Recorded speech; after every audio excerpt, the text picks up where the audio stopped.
Hey everyone, Ben from Joe Bean here.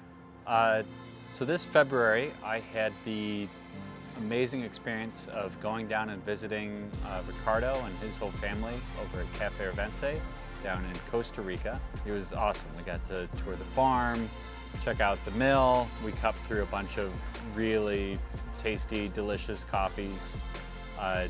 While I was down there, we picked out 4 of our favorite micro lots that we're going to be bringing in this year. So keep an eye out for those on our website, joebeanroasters.com. But while I was down there, I also had the chance to sit down and kind of talk to Ricardo about his family's history and how they kind of pivoted into specialty coffee and how their farm operates and all the awesome, amazing stuff that those guys do there. So enjoy this interview that I did with Ricardo. My name is Ricardo Ureñas from Ureñas Rojas family, and this is a Café Rivense del Chirripó micromill, and this is a family business. My brothers and I and my sister, we are the 4th generation producing coffee in this land. My grandpa was the first to come here and open the mountain and establish the farms here. Then my grandpa, he produced cattle, milk, and then like a second activity, coffee. Well, my father, he changed the farm from other activities into coffee. And 14 years ago, because of low prices, international low prices for coffee, and the difficulties to get a better price for the product here in the region, the family decided to start a micromill. Well, when we decided to change from conventional to other ways to improve the pricing of our coffees and the quality, one of those ways to also expose the farm or to present, to have more exposition of our coffee was to participate in competitions.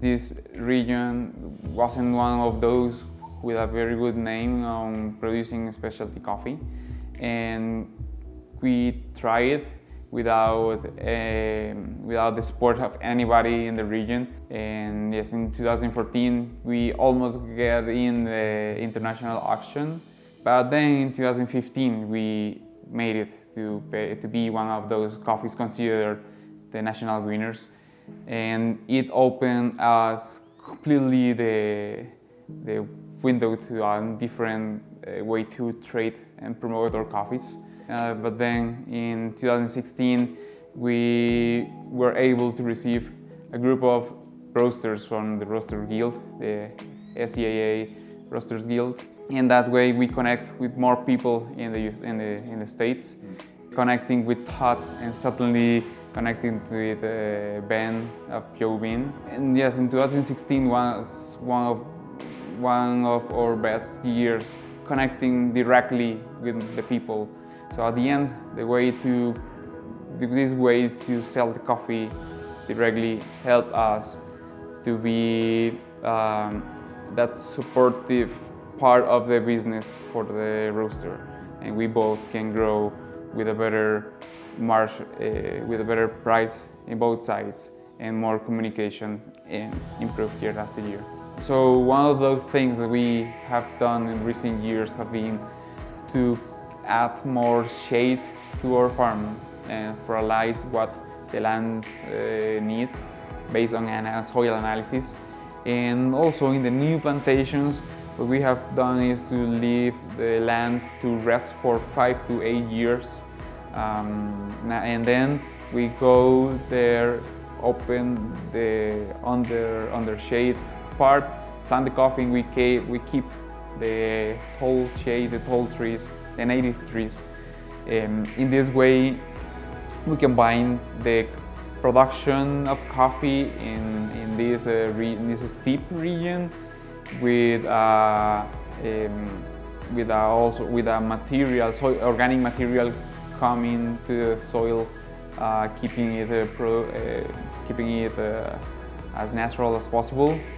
And also those native trees produce a lot of food for the animals around, here in this region, we are between two national parks, the Quetzales and the Chiripo, and somehow we are a way, what a road for the animals around. So doing this with these practices, we can keep the food for the animals and also house and yes, many things that can help the environment and also the coffee. Last year we achieved the 5th position in Cup of Excellence. It's the first time for a coffee from the region to be in the top 10 of this competition. And as I have said to few people here, or the people here in the region, it wasn't the Ureñas Rojas family, it was the whole region at all who became one of the first coffees to be exposed as the best coffees in Costa Rica. So at the end, what would happen is a growth for the whole region and a better position for everyone in the coffee, specialty coffee scenario. So talking with all these things about pricing and climate change and better ways to produce and grow coffee, this achievement from this micromill, from our family, will help a lot all the neighbors that are growing coffee in this part of Costa Rica. Yes, the next generation, at least in our region, is getting involved in coffee because of the opportunities they have seen in a specialty coffee scenario. Otherwise, without the prices that we could achieve with a better quality, this generation could move to cities and find other activities than stay in the farm, do all the hard work that a farm means, and keep producing coffee. So, being in this industry, talking about the specialty coffee industry, being part of it is a way to continue with the coffee production with better prices for the people and more direct trade that could help to grow market in the production part.